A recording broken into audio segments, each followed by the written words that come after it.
अस्सलामुअलैकुम, good morning Lahore, सुबह खैर, हंसती मुस्कुराती सुबह के साथ जनाब मैं हूँ आपकी होस्ट मुनीबा आसिफ और आप देख रहे हैं अपना पसंदीदा प्रोग्राम जागो लाहौर। इस उम्मीद और इस दुआ के साथ कि आप लोग इस वक्त जहाँ कहीं भी होंगे ठीक ठाक होंगे।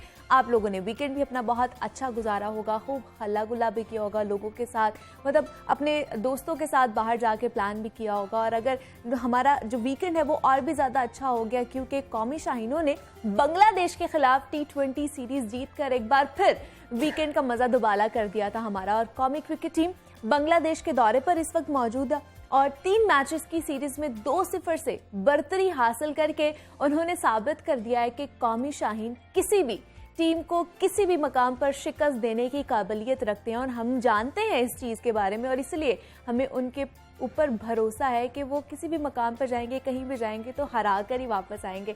तो उन्होंने हमारा जो वीकेंड है उसको और भी मज़े का कर दिया था, जिसकी वजह से जनाब बहुत से लोगों की नींदें पूरी नहीं हुई होंगी और जब वो मंडे को उठते हैं ना तो लोग थोड़े से सुस्त हुए होते हैं क्योंकि नींद पूरी नहीं होती, वक्त पर नहीं सोएंगे तो सुबह हमारा जो मंडे होता है या हमारा दिन का आगाज़ होता है वो भी एक सुस्त अंदाज में ही होता है। लेकिन बहुत से लोग जो मेरी तरह है वो छुट्टी वाले दिन खूब नींद पूरी करते हैं ताकि हम अपने दिन का आगाज़ या हम अपने हफ्ते का आगाज़ एनर्जी के साथ करें, अच्छे तरीके से करें। और अगर आप लोगों के अंदर एनर्जी अभी नहीं आई है तो जागो लाहौर को ट्यून इन करें ताकि आप लोगों का हफ्ते का आगाज़ और दिन का आगाज़ अच्छा हो जाए। तो अब हम आगे बढ़ते हैं। तो जनाब बात हो रही थी वीकेंड के हवाले से, तो एक बात जो हर लाहौरी और लाहौर में रहने वाले बासी की वीकेंड रूटीन में कॉमन होती है वो है एक भरपूर और तगड़ा सा नाश्ता होना, क्योंकि लाहौरी आपको पता है संडे वाले दिन खूब नाश्ता अच्छा तरीके से करते हैं। और मेरा ख्याल है कि लाहौरियों के बारे में ये बात तो पूरी दुनिया में मशहूर है कि लाहौर के शहरी खाने पीने के कितने ज़्यादा शौकीन हैं। और अगर आप लाहौर के रहने वाले हैं या फिर कोई लाहौरी आपका दोस्त है या कोई रिश्तेदार है तो आपको पता ऑब्वियसली चलता होगा कि लाहौर में रहने वाले नित नए और लजीज खानों के किस कदर शौकीन होते हैं। लाहौरी रिवायती खाबे तो पूरी दुनिया में आप लोगों को पता है कि मशहूर हैं ही हैं और अब खाने पीने के हवाले से जो नए नए रुझानात हम देख रहे हैं लाहौर में मुतारिफ भी करवाए जा रहे हैं, वो भी लाहौर की एक नई पहचान बनते जा रहे हैं। और बड़ी तेजी के साथ जिस तरह रेस्टोरेंट्स ओपन हो रहे हैं हर जगह और वो लाहौरियों के खुश खुराक होने का मुंह बोलता सबूत भी है। और एक नया रुझान जो इस हवाले से देखने को मिल रहा है वो है चाय और लाइव कवाली का। शहर के मुख्तलिफ इलाकों में मुख्तलिफ स्पॉट्स पर इंतहाई दिलचस्प नामों के साथ चाय कैफेज खुल रहे हैं जहां शाम ढलते ही लाइव कवाली शुरू हो जाती है और जो सर्दियों की शामों को और भी ज़्यादा खूबसूरत बना देती है। तो शहर के किन किन इलाकों से क्या अच्छा खाने को मिल सकता है इस पर आज हम बात करेंगे। हमारे साथ इस वक्त मौजूद हैं अली हारिस हैं और अलीना अयाज हैं जो फूड ब्लॉगर्स हैं। मैं आप दोनों को खुश आमदीद कहती हूँ। जागो लाहौर में कैसे हैं आप दोनों?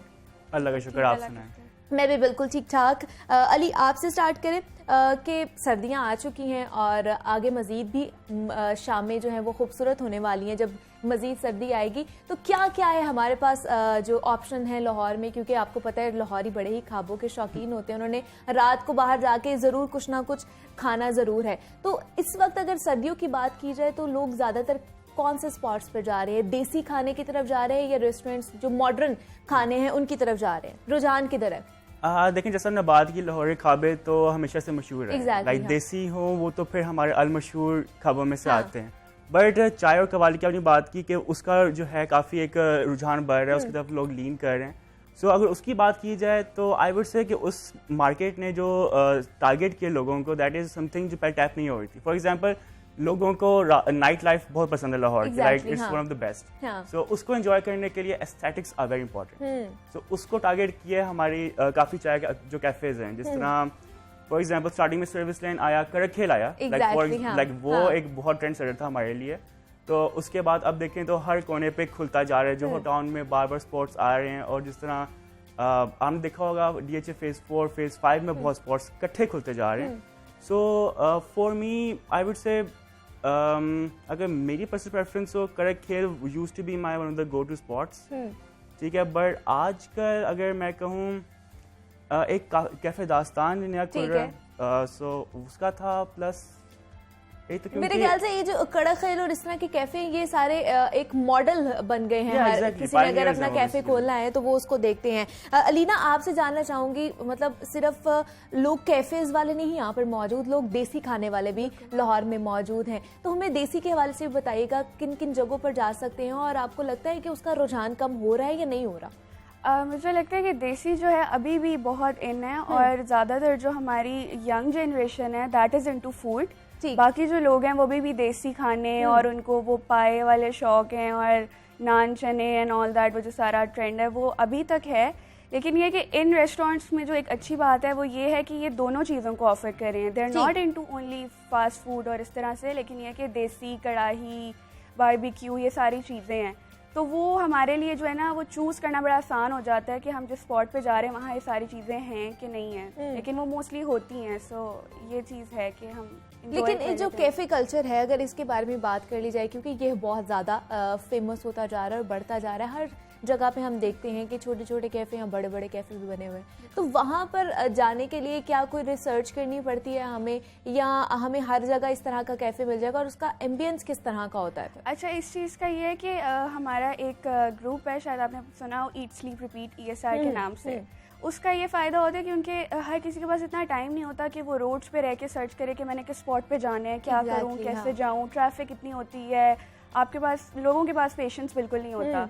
तो उसके लिए ये होता है कि आप जाने से बिल्कुल पहले ही अपने फेसबुक पे ये ग्रुप है, आप उस पर सर्च कर सकते हैं कि ये मुझे रिकमेंडेशन है मेरी, तो ये वर्थ इट है कि नहीं है। तो उसका ये होता है कि उस पर लोग अपना बता देते हैं, जिनका अच्छा रिव्यू हुआ होता है, वो गए होते हैं और उनका विजिट अच्छा हेल्दी होता है, वो बता देते हैं कि यस यहाँ जाना चाहिए, और जिनका नहीं होता वो बता देते हैं। तो ये चीज़ बड़ी आसान हो जाती है हमारे लिए कि जी अच्छा इस जगह जाना चाहिए, यहाँ हमारा कोई मतलब एक नेगेटिव उसका नहीं आएगा।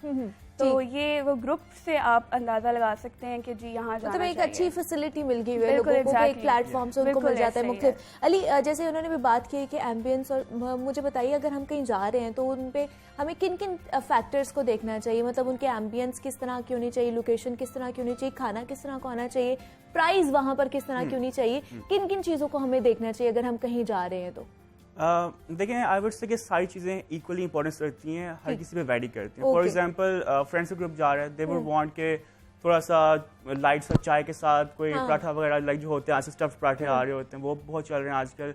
एम्बियंस उस हवाले से बहुत इंपॉर्टेंस रखती है, क्योंकि नाइट लाइफ जो है वो सिर्फ खाने के लिए नहीं है, it's to enjoy. For enjoy करने के लिए आपको एम्बियंस चाहिए और आपको वो वाइब चाहिए जिसमें कवाली के साथ बनाते हैं और नियॉन लाइट्स यूज होती हैं, बॉनफायर्स यूज होते हैं। So that is I would say more important आजकल के ज़माने में, क्योंकि नाइट लाइफ को टारगेट वो कर रहे हैं। बिल्कुल, मतलब एम्बियंस आपका बड़ा अच्छा होना चाहिए। और आजकल हमें ये बताइए कवाली कहाँ कहाँ पर हो रही है, मतलब आजकल नौजवान असल में कवालियों को भी बहुत ज़्यादा रुझान है, तो कहाँ कहाँ पर हमें मिल सकती है, और क्या सिर्फ वीकेंड पे ही वो होती है आपके अगर इन्फॉर्मेशन में है ये चीज़, या हमें वीकडेज में भी वहाँ पर जाना चाहिए? आई वुड से काफ़ी स्पॉट्स हैं जो वीकली जो है ऑफर करते हैं, लाइक वीकेंड्स पे स्पेशली करते हैं, बिकॉज वहाँ पे फुटफॉल ज़्यादा होता है उस टाइम पे। बट जो है कुछ डेज होते हैं स्पेसिफिकली जिसमें वो कोई रेस्टोरेंट्स रख सकते हैं, कैफेज रख सकते हैं qawwali, but I would say because वो बजट पे डिपेंड कर रहा होता है उनके, और फुटफॉल हो ना हो उस पर डिपेंड कर रहा होता है। तो मोस्टली जो होते हैं वो सारे स्पॉट्स वीकेंड पे दे रहे होते हैं, बट वो समटाइम्स अनाउंस जो है वो कवाली इवेंट्स वीक डेज में भी रख लेते हैं। बिल्कुल ऐसे ही है। और आजकल हम देख रहे हैं अलीना कि स्टैंड अप कॉमेडीज वगैरह, मतलब कवाली तो हो रही है, गिग्स भी आजकल हो रहे हैं, वहाँ पर नया जो टैलेंट होता है, जो नए नए सिंगर्स बनने आ रहे हो रहे हैं या उनको शौक है, वो लोग भी वहाँ पर आके अपना जो है टैलेंट दिखा रहे होते हैं। तो इस चीज़ को आप किस तरह देखती हैं कि अच्छी चीज़ है? बहुत अच्छी चीज़ है। हमें समटाइम्स हमें वो प्लेटफॉर्म नहीं मिलता जिसमें हम अपना टैलेंट या अपना एक वो हिडन जो एक शौक होता है वो लेकर आएँ। तो इस तरह के प्लेटफॉर्म बड़ा हमें हेल्प आउट करते हैं। जिस तरह हमारे पास ये ऑप्शंस हैं, ओपन माइक कैफ़े खुला है रिसेंटली, उनके पास ये है, आप वहाँ पे अपनी कॉमेडी कर रहे हैं और आप अपनी सिंगिंग स्किल्स को बेटर कर रहे हैं और वो एक कॉन्फिडेंस डेवलप कर रहे हैं जो कि काफ़ी टाइम लेता है, और उसके लिए वो प्लेटफॉर्म होना ज़रूरी है। और इसी तरह ही एक स्ट्रिक्टली सोशल नाम की जगह है, वहाँ पे भी ये चीज़ बहुत इंटू है और लोग वहाँ पे बहुत ज़्यादा जाने लग गए हैं, और वो एक बहुत ही एस्थेटिकली प्लीजिंग जगह है ठीक। उसमें वो एक डिम सा नियॉन सा उन्होंने एक दिखाया हुआ सेटअप, और आप उसमें बहुत इंजॉय करते हो। मतलब वहाँ पे क्या टैलेंट जाता है, वहाँ पे जाके अपना टैलेंट दिखाता है? टैलेंट भी जाता है, हाँ। लेकिन ज़्यादातर हमारी आवाम का ये होता है कि वो जहाँ पे लोग ज़्यादा जाने लग जाते हैं, हमने वहाँ ज़रूर जाना होता है। तो वो ये भी चीज़ है कि वो हम वहाँ पे हर किस्म के लोग जा सकते हैं, और वो उसके लिए टैलेंट नहीं होना ज़रूरी, लेकिन ज़ाहिर है सबको शौक होता है कि यार हम अपनी स्किल्स भी देख लें। तो यार तो वहाँ पे खाने पीने के हवाले से भी है तो बिल्कुल ऐसे ही है। वहाँ पे उनके सारी फूड कुजीन्स हैं, चाइनीज़ है, जो भी आपने खाना है, इटालियन है, pizzas and everything they are offering. लेकिन आजकल ज़्यादा जो नौजवान नस्ल है, यूथ कह लें, तो वो क्या पसंद करते हैं ज़्यादा? चाइनीज़ है, कॉन्टिनेंटल है, देसी है, या पिज़्ज़ाज? मतलब किस तरफ जाते हैं ज़्यादा? असल में टाइम जो होता है ना, वो उसकी वजह से जो है ना, हमारी आवाम जो है, अभी जो यंग जनरेशन है, वो जा ही जो है ना फास्ट फूड की तरफ रही है। या फास्ट फूड हो गया या चाइनीज़ हो गया, जो क्विक टू मेक वाला होता है, तो वो उस तरफ ही ज़्यादा जाती है, क्योंकि देसी टेक्स टाइम। वो कढ़ाई और वो उस चीज़ में बड़ा टाइम लगता है, क्योंकि वो एक लिमिटेड सा टाइम होता है और उसमें आपने एंजॉयमेंट करनी होती है अपनी। तो वो ज़्यादातर Chinese, pizzas, burger, loaded fries, ये जो ट्रेंड चल रहे हैं, मिंट मार्गरीटाज एंड ऑल दैट, वो उसकी तरफ जो है वो ज़्यादा अब जो है देखा जा रहा है कि मतलब वहाँ पे ज़्यादा अब फास्ट फूड की तरफ लोग ज़्यादा जा रहे हैं। लेकिन अली, आपको क्या लगता है जो हमारा देसी खाना है वो नौजवान नस्ल को वो पसंद है? क्योंकि अमूमन हम संडे को जो देखते हैं, अब जैसे कल गुजरा है, तो घरों पे ज़्यादातर देसी नाश्ता ही होता है। तो वो सिर्फ वीकेंड्स पर या संडे के संडे ही रह गए देसी नाश्ता, या वैसे भी नौजवान जो है वो जाते हैं, अंदरून जाते हैं जहाँ पर मज़े के हमारे खाने मिलते हैं जो हमारी पहचान भी है? Yes, of course.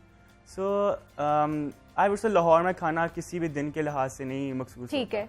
So Sunday is like आप कह रहे हैं स्पेशल डेज के अंदर आता है, बिकॉज वीकेंड है, टाइम होता है, फैमिली टाइम होता है आपके पास, सो एक अच्छा प्लान बन सकता है। बट आई वुड नॉट से कि लाहौर सिर्फ संडे पे महदूद है। हर दिन जो है आपको, क्योंकि आप किसी भी डे ऑफ द वीक जाएंगे अंदरून लाहौर, और जो स्पॉट्स हैं, सवाइस निहारी हो गया, फज्जे का पाया, हम सुनते हैं सब कुछ, सो उनमें किसी भी दिन आपको कम रश नहीं मिलेगा। So that is a proof कि लाहौर जो है वो एक दिन के लिए नहीं रहता, वो पूरे हफ्ते के लिए रहता है।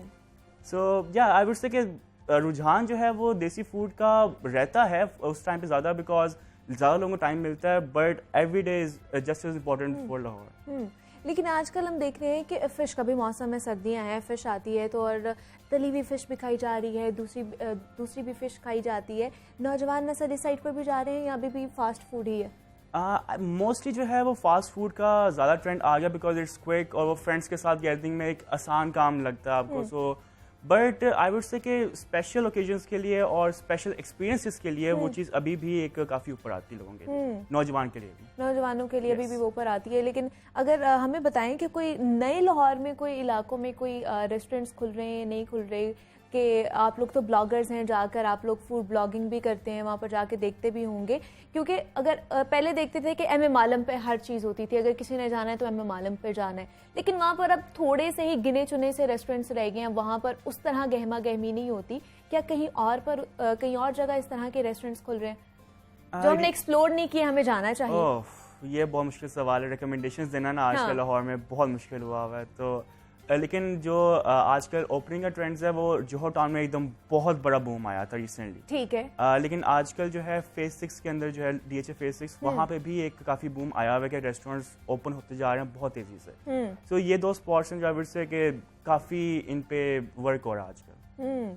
मतलब अच्छी चीज़ है और ये बढ़ता जा रहा है। खाने पीने के शौकीन है इसलिए बढ़ रहे हैं, ये क्या लगता है आपको अलीना? खाने पीने के शौकीन है इसलिए भी, और शायद हम लोगों के पास इंजॉयमेंट ही खाना है लाहौरियों के पास, तो शायद इसलिए भी जो है वो बहुत ज़्यादा स्पॉट्स जो हैं वो अब खुलने लग गए हैं।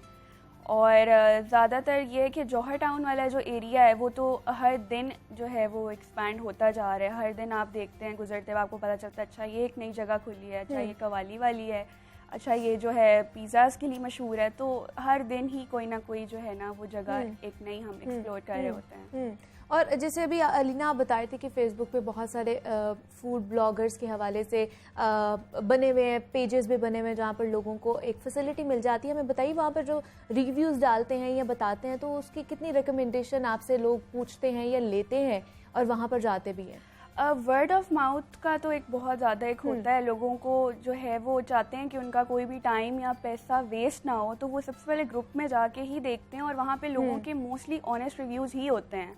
बल्कि ज़्यादातर ऐसा होता है कि कोई रेस्टोरेंट नहीं अच्छा तो लोग बहुत ज़्यादा उसको वो बैश करते हैं, और ये होता है कि वो ओनर्स जो होते हैं बेसिकली वो उस ग्रुप में भी मौजूद होते हैं। जैसे अच्छा। ESR की हम बात करें तो उसके अंदर भी वो ओनर मौजूद होते हैं, फिर वो कोशिश करते हैं कि वो हमसे खुद बात करके कहें कि ये आपके साथ जो भी अच्छा एक्सपीरियंस नहीं हुआ हम इसको कैटर कर लेते हैं, हम इसके लिए जो है बेहतर कर लेते हैं। तो इसका ये फ़ायदा होता है कि वो भी बेटर होता जाता है, रेस्टोरेंट उसकी अपनी सर्विसेज भी बेटर होती जाती हैं, और जो दूसरी आवाम है जो उन लोगों को देख के जाना चाह रही होती है वो भी जो है उसको भी एक हेल्प मिल जाती है कि अच्छा यहाँ जाना चाहिए, यहाँ नहीं जाना चाहिए। तो क्या अभी हमारे पास सिर्फ ESR ही है एक ग्रुप, या और भी है जहाँ पर हम ये पता और कर सकते भी हैं? ग्रुप्स हैं, लेकिन जिस तरह foodies are us, foodies for life, इस तरह के ग्रुप्स भी हैं, लेकिन ESR का ये कि ये बहुत पुराना है और इसमें ऑलमोस्ट 4 लाख से ज़्यादा लोग मेंबर्स, एक्टिव मेंबर्स हैं। तो वही होता है कि वो जल्दी से आपको जो है ना क्विक सर्विस मिल जाती है, और वो पोस्ट भी जल्दी से अप्रूव हो जाती है और पता चल जाता है अच्छा यहाँ जाना है और यहाँ नहीं जाना। तो ये ठीक है। और अली, मैं लास्ट में ये पूछना चाहूँगी कि बहुत से लोग कहते हैं कि पेड प्रमोशन के लिए जब हम ब्लॉगर्स को बुलाते हैं, एक इल्ज़ाम लगता है कि वो फिर रिव्यूज़ भी वैसे ही देते हैं कि सब कुछ अच्छा है, फूड अच्छा है, प्राइसेस अच्छे हैं, एम्बियंस अच्छा है। इस तरह का भी होता है कि अगर आपको पेड प्रमोशन के लिए बुलाया जाए तो आप लोगों ने सब कुछ अच्छा बताना है? अनफॉर्चुनेटली ऐसा ट्रेंड काफ़ी बनना शुरू हो गया आजकल की ब्लॉगिंग के अंदर, बट पर्सनली आई ट्राई कि अगर मैं पेड भी करूं so I keep it completely honest. Like मैं अगर ऑनर से मैं बात करूंगा, I can not post this because I did not like it. Like मैं कर चुका हूँ, ये पसंद नहीं आया, I can not recommend this, so I would drop the paid promotion और ऑनेस्ट रिव्यू ही मैं पोस्ट करूँगा। लाइक मेरी यही कोशिश होती है, because I started the blog इसी वजह से, बिकॉज मेरे 2-4 बुरे एक्सपीरियंसेस हुए थे विद रिव्यूज जो लोगों ने दिए थे। So after that I decided कि यार ये तो ऑनेस्टली काम तो मैं भी कर सकता हूँ। एग्जैक्टली, हाँ। So that is why I would say कि ट्रेंड बढ़ता जा रही है, they should stop and they should cater, because blogging बिल्कुल इज ऐसे फॉर द ये पीपल। न्यूट्रल होकर चलना चाहिए। Yes, अगर of course. ब्लॉगर्स भी हैं वहाँ पर जाके, अगर आपको देखकर कोई वहाँ पर जाएगा तो फिर आपके ही बारे में बात करेगा कि हम तो उनको देखकर आए थे और ये तो अच्छा ही नहीं है। अलीना याज हमारे साथ मौजूद थी और अली हारिस, फूड ब्लॉगर्स। आप दोनों का बहुत शुक्रिया, आप यहाँ पर आए हैं। और जिस तरह हम बात करें, जनाब ख्वाबों के शौकीन हैं लाहौरी, और उनके लिए मजीद कौन कौन से रेस्टोरेंट्स हैं, स्पॉट्स हैं जहाँ पर वो जाके एक्सप्लोर कर सकते हैं, वो हमने आपके साथ शेयर किया है। अब जनाब मुझे यहाँ पर एक छोटी सी ब्रेक लेनी है, आपने कहीं नहीं जाना, मिलते इस ब्रेक के बाद।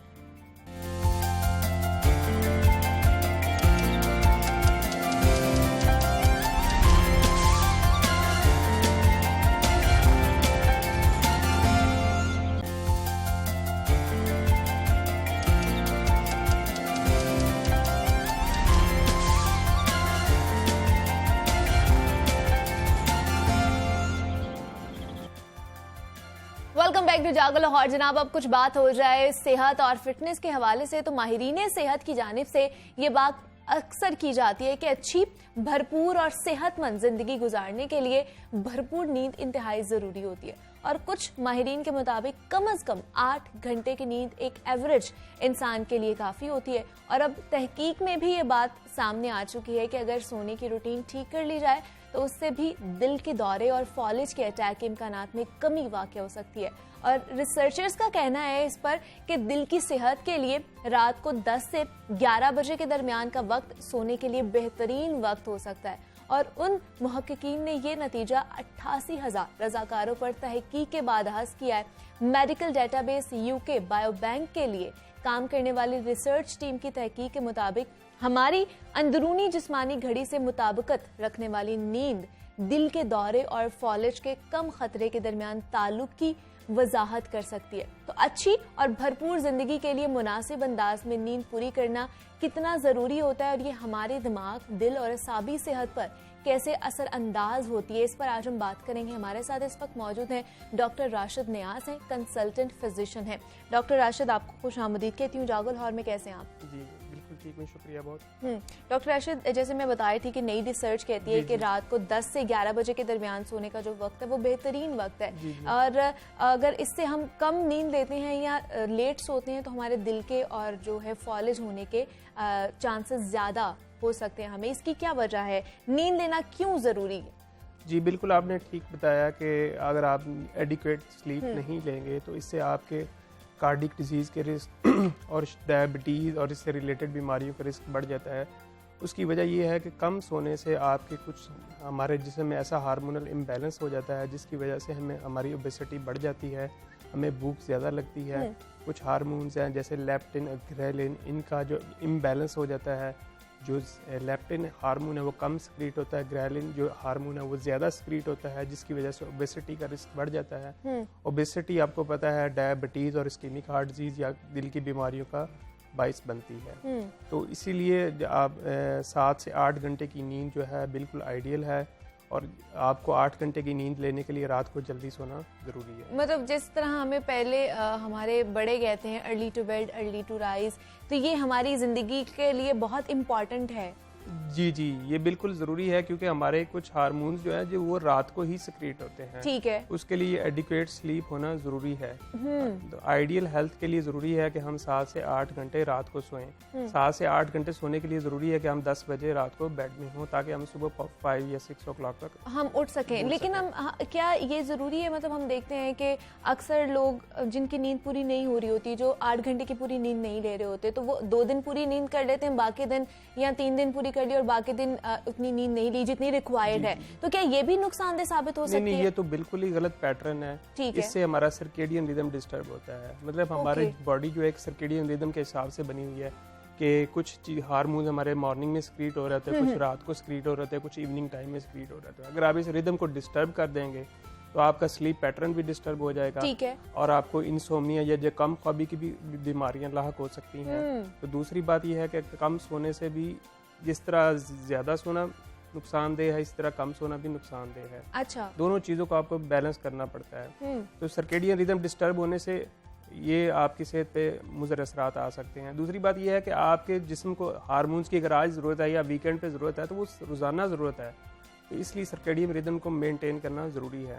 ये कॉन्सेप्ट निहायत गलत है कि आप 2 दिन या फिर अक्सर लोग कहते हैं वीकेंड पे हम सो लेंगे, हम पूरा दिन सो लेंगे तो हमारी नींद पूरी हो जाएगी पूरे वीक की। जो स्लीप की रिक्वायरमेंट है वो पर डे है, नॉट पर वीक। ठीक है। ठीक है, मतलब आपको डेली 8 घंटे सोना है, या वीकली नहीं है ये रिक्वायरमेंट। मतलब डेली, जैसे डॉक्टर्स कहते भी हैं कि आपको कम से कम 8 घंटे की नींद लेनी ही लेनी है। जी, बिल्कुल। तो ये हमारी रिक्वायरमेंट में शामिल होना चाहिए। इससे आपकी मतलब जो कंसंट्रेशन है, आपका मूड है, आपकी मेमोरी है, ये सारी चीज़ें आपकी मेंटेन रहेंगी अगर आप डेली एडिक्वेट स्लीप। और जो नहीं ले पा रहे होते उनके लिए कौन कौन सी, मतलब उनको बीमारियां लाहक हो सकती हैं, उनकी सेहत किस तरह मजीद डिस्टर्ब हो सकती है जो उनको नहीं पता? इसमें वाइड स्पेक्ट्रम ऑफ बीमारियां हैं जो कम सोने से लग सकती हैं। ठीक है।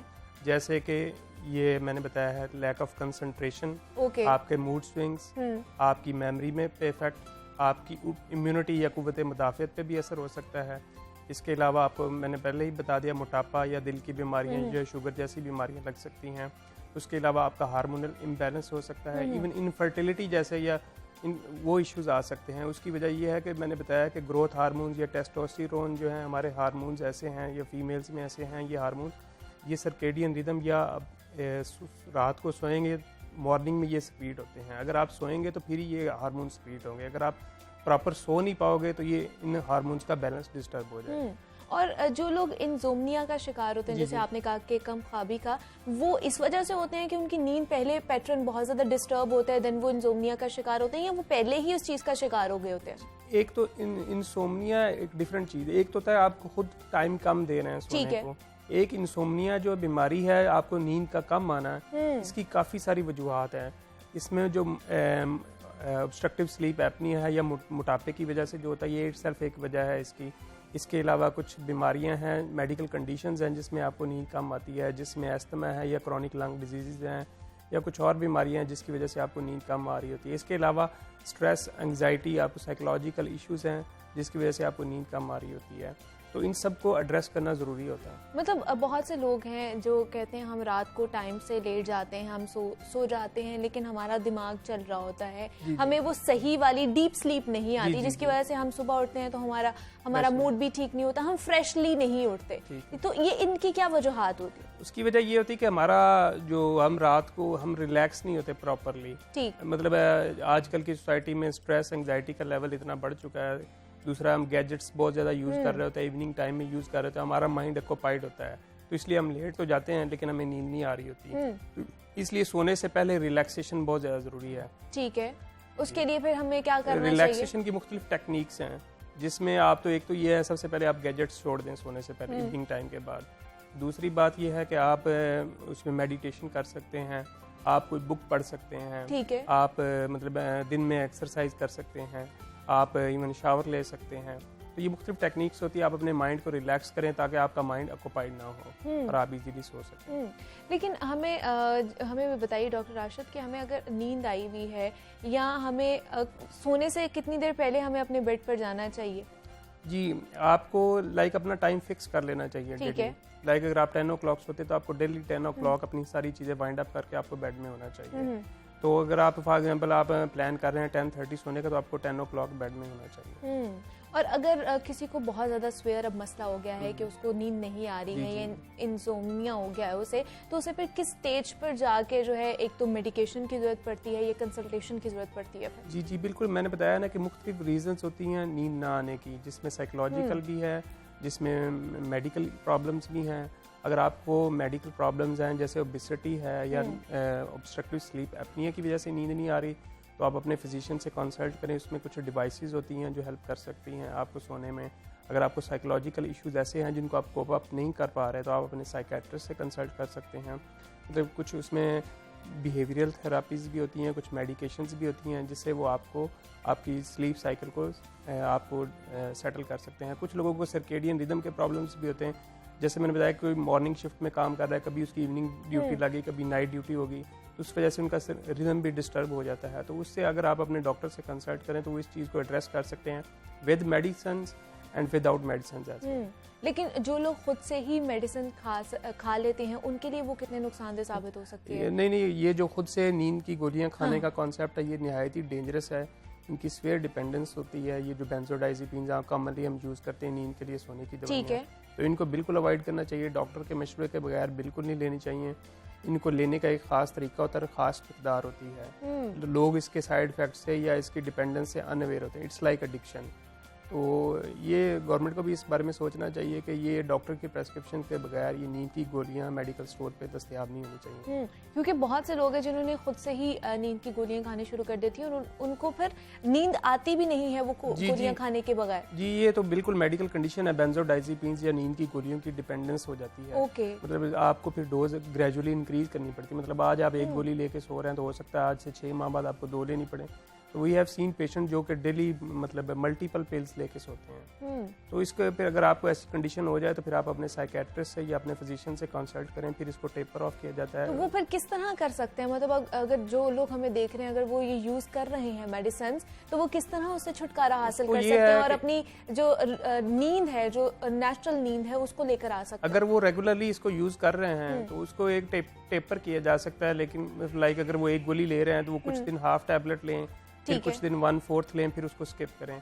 अगर वो ऐसा नहीं कर पा रहे हैं तो they should consult their doctor. वो फिर उनको टेक्निक सिखाएंगे, उनको कुछ उनके बेसिक इश्यूज को एड्रेस करेंगे कि उनको नींद इंसोम्निया या नींद नहीं आ रही, उसकी क्या वजह है, ताकि उसको एड्रेस किया जाए और उसको सेटल डाउन किया जाए। उसको एड्रेस किया जाए और उसको सेटल डाउन किया जाए ताकि ये मसला जो है या ये बीमारी जो है, ये भी एक बीमारी ही है कि ये बढ़ती ना जाए और आपकी सेहत इससे और भी ज़्यादा ख़राब होती जाएगी। जिस तरह आपने बताया कि कम सोना हमारी सेहत के लिए बुरी चीज़ है, क्या ज़्यादा सोना भी हमारी सेहत के लिए नुकसानदेह साबित हो सकता है? जी बिल्कुल। ज़्यादा सोना ये भी उसी तरह एक बीमारी है। ये आपके जो बॉडी का मेटाबॉलिज्म है उसको डिस्टर्ब करेगी।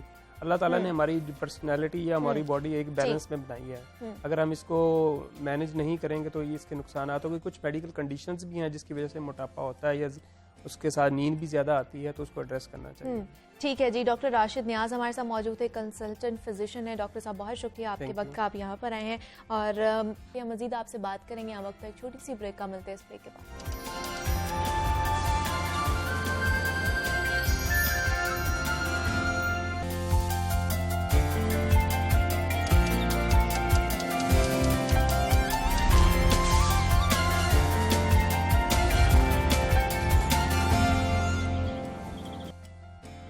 वेलकम बैक टू जागो लाहौर। जनाब, अब कुछ बात कर लेते हैं मुआशरे की फलाह बहबूद के हवाले से, तो मुआशरे के तमाम अफराद को बुनियादी ज़रूरियात ज़िंदगी की फराहमी को यकीनी बनाना रियासत की जिम्मेदारी होती है। और रियासत एक माँ की तरह अपने तमाम शहरियों का, तमाम बच्चों का ख्याल रखती है। मुस्तहिक और नादार अफराद की ज़रूरियात का ख्याल रखने के लिए सोशल वेलफेयर का महकमा मौजूद है, जो बैतुल माल के साथ मिलकर दुखी इंसानियत की खिदमत करता है और मुस्तहिक अफराद की ज़रूरियात का ख्याल भी रखता है। लेकिन हम देखते हैं कि इन महकमों की मौजूदगी के बावजूद भी लाखों की तादाद में लोग सड़कों पर भीख मांगते हुए नजर आते हैं। सैकड़ों नाबीना अफराद अपने मुतालिबात की मंजूरी के लिए सरापा एहतजाज भी हमें नजर आते हैं। गुर्बत के बायस करोड़ों बच्चे बुनियादी तालीम से महरूम हैं। समाजी फलाह बहबूद के लिए महकमा सोशल वेलफेयर क्या क्या इकदाम उठा रहा है? महकमा सोशल वेलफेयर और बैतुल माल से मुस्तफीद होने का क्राइटेरिया और तरीकाकार क्या होता है? मौजूदा हुकूमत की जानिब से शुरू किए जाने वाला जो पनाह गाह मनसूबा है कितना कामयाब हो चुका है, इस पर बात करेंगे। हमारे साथ इस वक्त मौजूद हैं मुदस्सिर रियाज मलिक साहब हैं, director general social welfare and Baitul Maal हैं, और फाहद अमीन है हमारे साथ, जो नुमाइंदा लाहौर न्यूज़ है। सर, मैं आपको खुश आमदीद कहती हूँ जागो लाहौर में, और फाहद आपको भी खुश आमदीद कहती हूँ। सर, सबसे पहले आपसे बात करना चाहूँगी, हमें बताइए कि हम देखते हैं दुनिया में हम लोग जो हैं, हमारे पाकिस्तानी बहुत खैरात देते हैं, लेकिन फिर भी मुल्क से क्यों गुर्बत ख़त्म नहीं हो रही? आपको क्या लगता है, मतलब हुकूमत और जो लोग हैं वो कंबाइंड एफर्ट नहीं कर रहे इसको ख़त्म करने के लिए? क्या वजह आपको लगती है, और जो आप लोग का महकमा है वो इस हवाले से क्या क्या इकदाम उठा रहा है?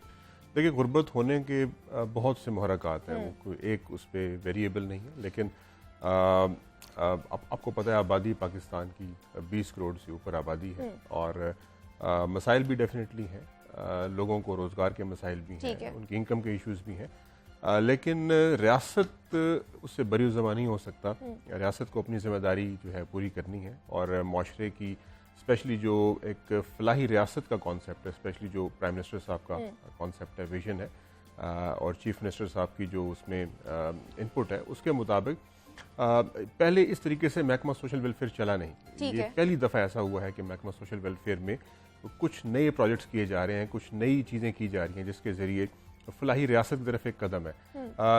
सिर्फ इस साल आप अंदाज़ा करें कि 93% उसका बजट महकमा सोशल वेलफेयर का बढ़ाया है उन्होंने गवर्नमेंट ने। उसकी वजह यह है कि नए मनसूबे लाए जा रहे हैं। इन मनसूबों लाने का जो बेसिकली मकसद है वो यही है कि लोगों को जो फलाही रियासत का कॉन्सेप्ट है उसको मुकम्मल किया जाए, और लोगों को वो तमाम सहूलियात दी जाए, उन गरीब लोगों को, नादार लोगों को, डेस्टिट्यूट्स को, जो कि वो अपने तौर पर या अपने फैमिली के ज़रिए हासिल नहीं कर सकते। उसमें एल्डरली पीपल हैं, बुज़ुर्ग लोग हैं, उसमें स्पेशल जो चिल्ड्रन है, उसमें ख़वातीन है, वल्नरेबल ख़वातीन है, उसमें वो लोग हैं जिनके पास छत नहीं है, जिनके पास खाना नहीं है। तो इसके ऊपर बड़ा फोकस है। आपने देखा होगा पनाह गाहें बन रही हैं इस वक्त लाहौर के अंदर 12 पनाह गाहें हैं, एक तोनसा में है, हर डिवीजन हेडक्वार्टर में एक पनाह गाह बनने जा रही है, उसके पैसे एलोकेट हो चुके हैं, काम जारी है उनके ऊपर। तो अगर मैं आपको फिगर आपसे शेयर करूं तो आज तक तकरीबन ये पिछले दो सालों के अंदर 4.5 लाख लोग जो हैं वो उन पनाह गाहों में रहे हैं। अच्छा। 25 लाख लोगों ने उन पनाह गाहों में खाना खाया है।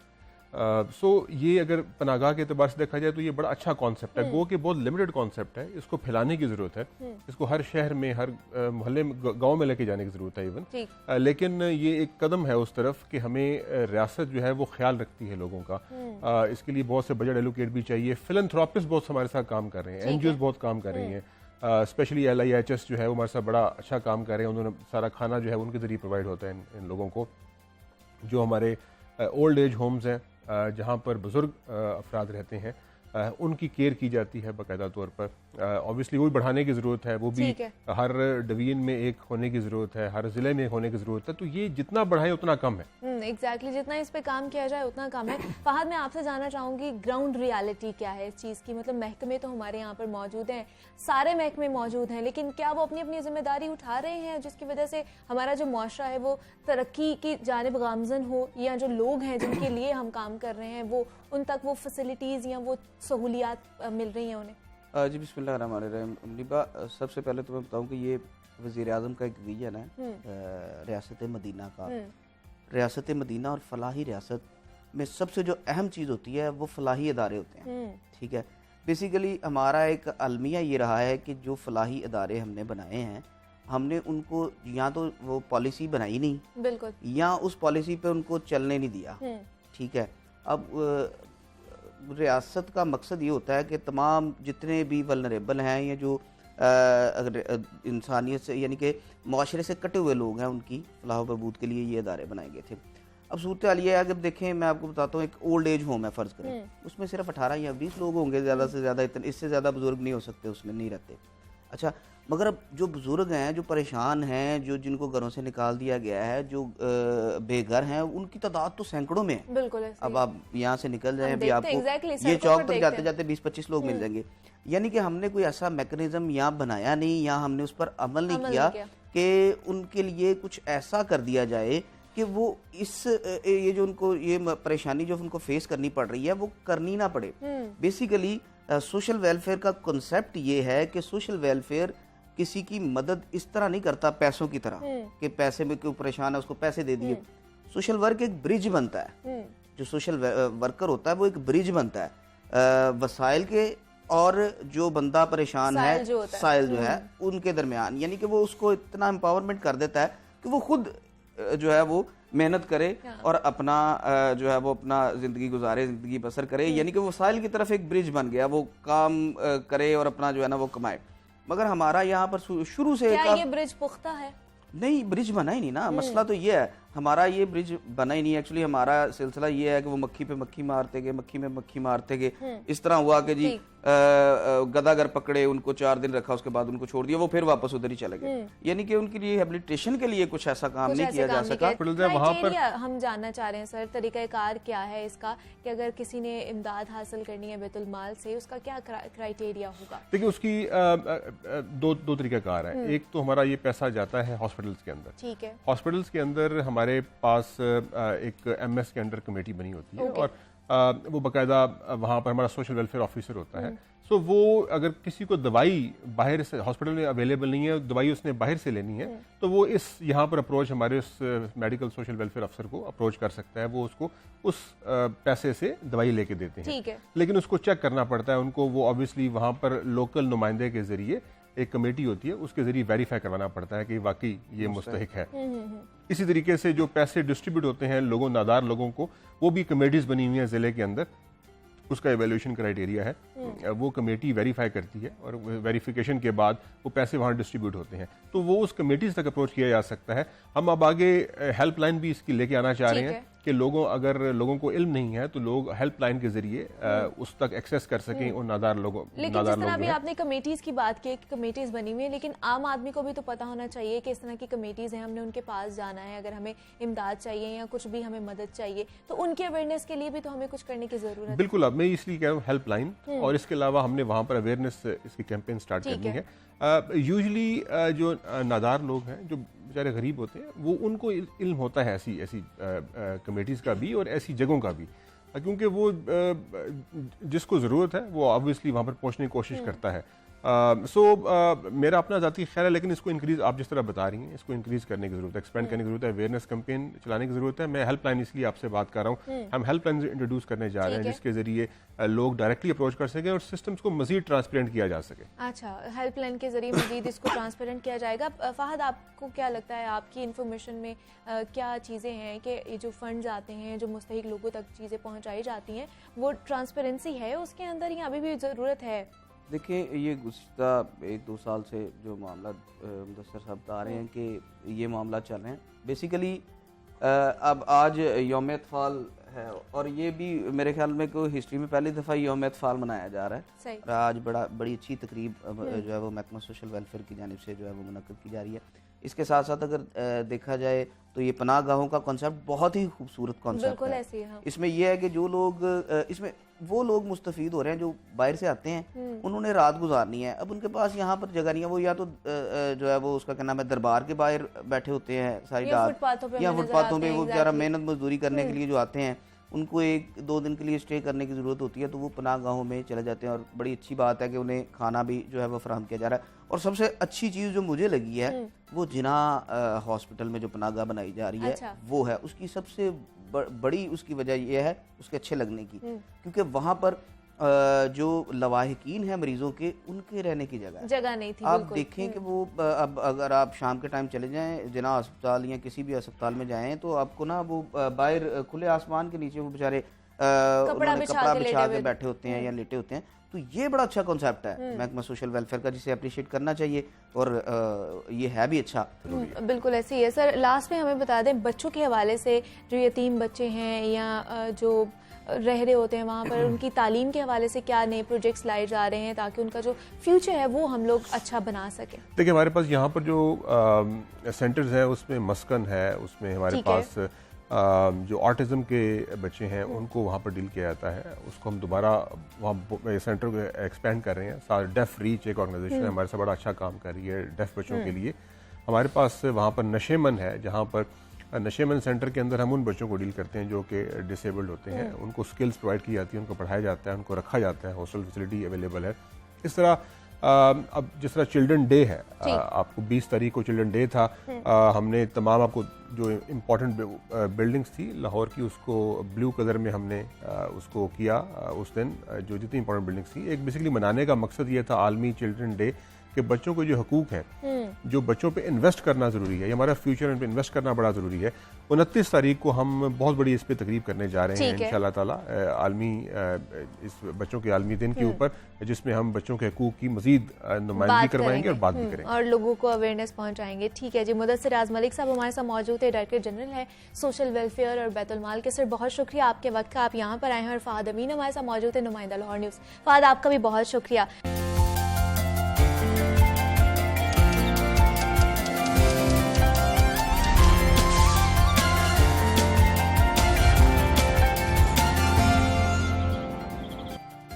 वेलकम बैक टू जागो लाहौर। जनाब, घर एक ऐसा लफ्ज है जिसे सुनते ही सुकून, इत्मीनान और तहफ्फुज़ का एहसास होने लगता है।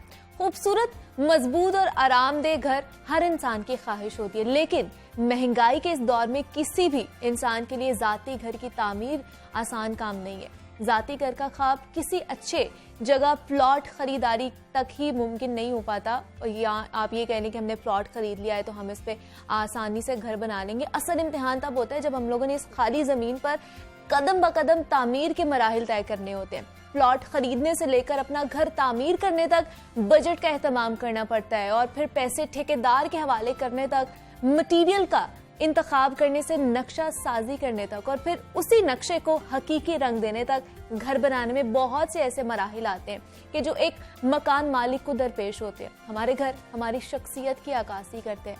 हम सब एक आरामदेह और पुरसुकून घर चाहते हैं, लेकिन हम ये भी चाहते हैं कि हमारे घर हमेशा खूबसूरत और प्यारे भी होने चाहिए, नजर भी आए। तो घर की तामीर और तज़य्युन आराइश ना सिर्फ एक वक्त तलब होती है उसके लिए, वरना एक अच्छी खासी रकम भी खर्च करनी पड़ती है हमें, बल्कि एक ये आर्ट भी समझा जाता है। प्लॉट खरीदने से लेकर घर की फिनिशिंग तक इन बातों का हमें ख्याल रखना चाहिए। इस पर यहाँ आज हम बात करेंगे। हमारे साथ इस वक्त मुफाज हसन मौजूद हैं, जो आर्किटेक्ट हैं और इंटीरियर डिज़ाइनर भी हैं। मुफाज, मैं आपको खुश आमदीद कहती हूँ जागो लाहौर में। कैसे हैं आप? मुफाज, किसी भी घर की कंस्ट्रक्शन के लिए, जैसे मैं बात करी थी, बहुत सारे जो मराहिल हैं हमें तय करने पड़ते हैं, लेकिन हमें बताइए कि आर्किटेक्ट को हायर करना क्यों ज़रूरी होता है? क्योंकि पहले आर्किटेक्ट का कॉन्सेप्ट नहीं था, पहले जो घर बनाया करते थे ठेकेदार घर बनाया करते थे। तो अब हमारा जो ख्वाबों का घर है वो ठेकेदार क्यों नहीं बना पाते, आर्किटेक्ट को क्यों हायर करना पड़ता है? ये देखें जी, ये ऐसे ही है जैसे आपने किसी अपना डॉक्टर को के बगैर इलाज शुरू कर देना। ठीक है, तो आप खुद ही सोचें कि अगर अपना डॉक्टर से कंसल्टिंग करेंगे तो जो बीमारी है उसका क्या हाल होगा।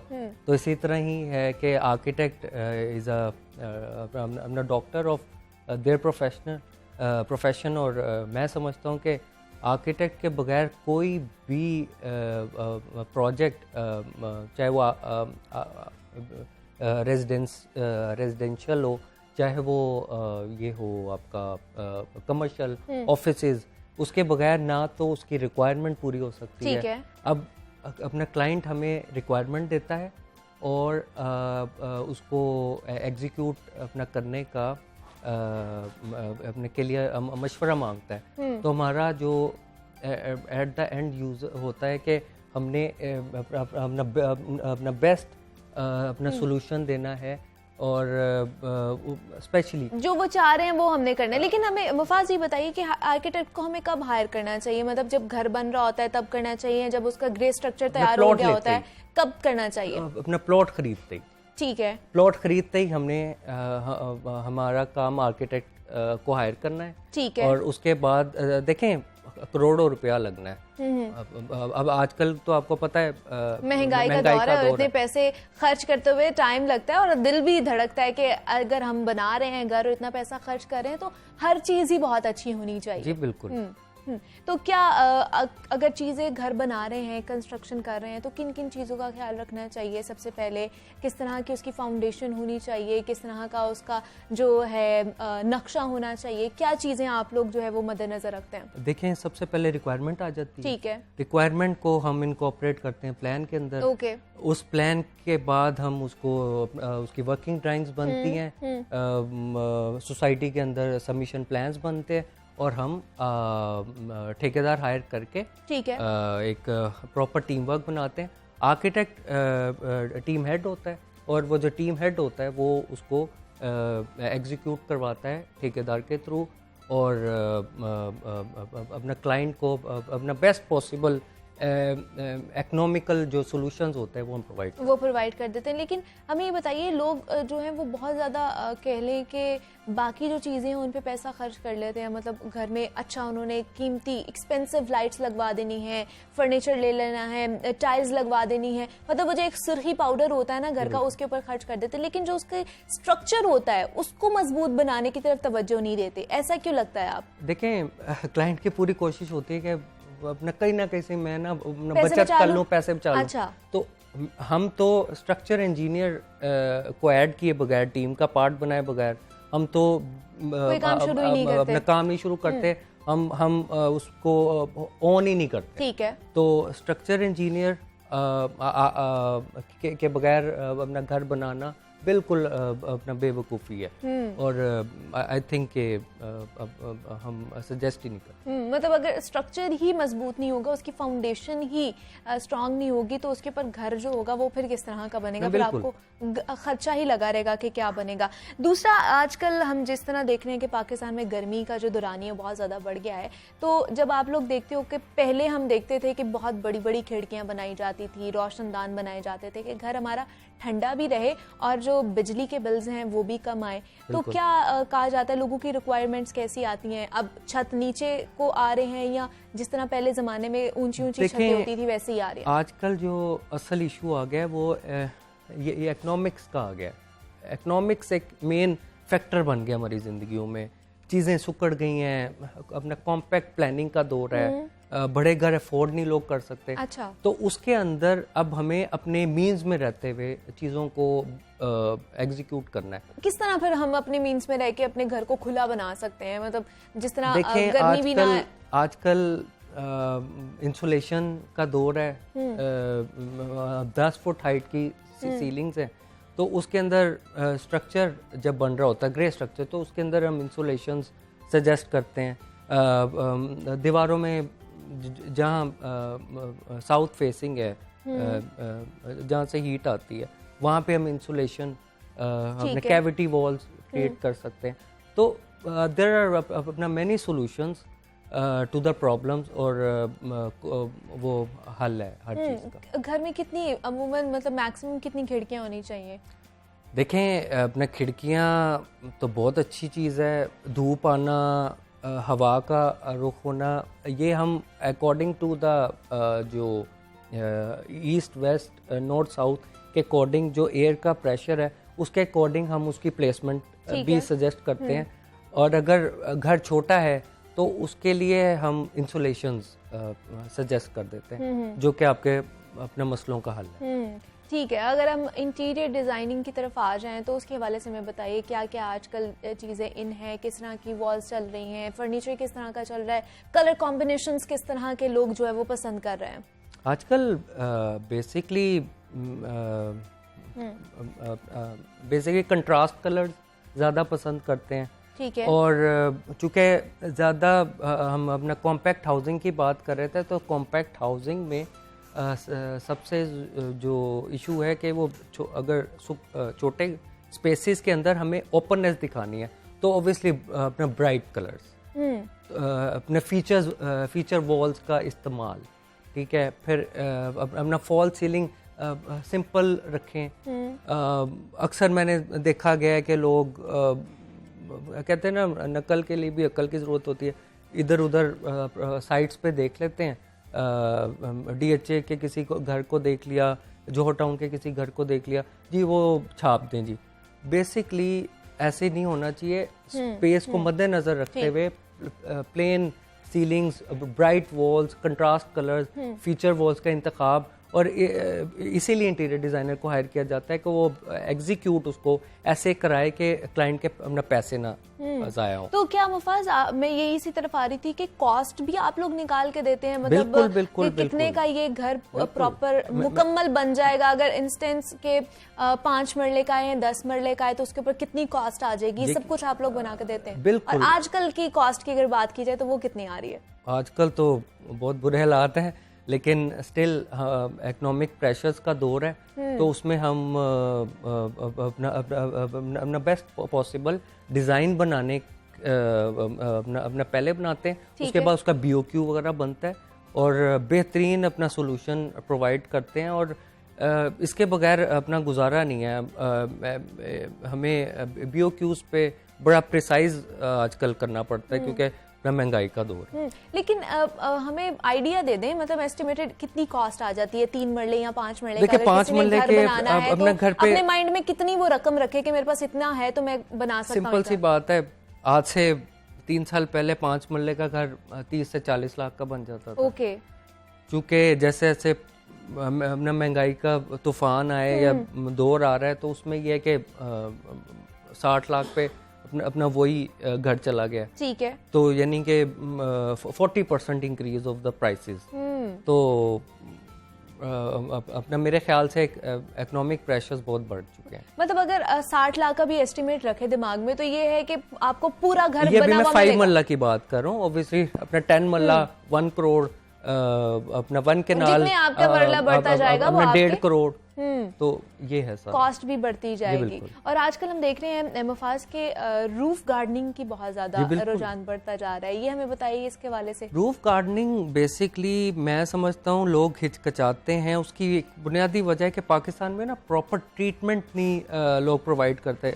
आर्किटेक्ट्स इंजीनियर्स को आप हायर जब नहीं ना करते, तो उसमें ऑब्वियसली पूरा एक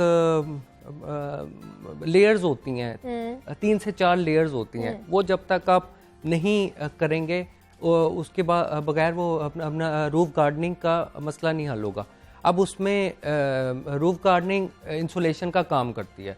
अगर आपने रूफ टॉप पे करवा लिया, तो आपका जो फर्स्ट फ्लोर है, जिसे कहते हैं अक्सर आम अल्फाजों में कि यार बड़ा अपना गर्म होता है, तो उसके लिए रूफ गार्डनिंग अगर हो जाए प्रॉपर ट्रीटमेंट के साथ, सीपेज ना आए, तो इससे अच्छी इंसुलेशन ही कोई नहीं। ठीक है जी। मुफाज हसन हमारे साथ मौजूद थे, आर्किटेक्ट हैं और इंटीरियर डिज़ाइनर हैं। उनसे बात करते कि हम घरों के हवाले से किस तरह डिज़ाइन उनको कर सकते हैं, उनकी इंटीरियर डिज़ाइनिंग किस तरह कर सकते हैं। मुफाज बहुत शुक्रिया आपके वक्त का, आप यहाँ पर आए हैं जनाब। उम्मीद करते हैं कि आपको आज का प्रोग्राम पसंद आया होगा। बहुत सारा ख्याल रखिएगा, कल आपसे दोबारा मुलाकात होगी। अल्लाह हाफ़िज़।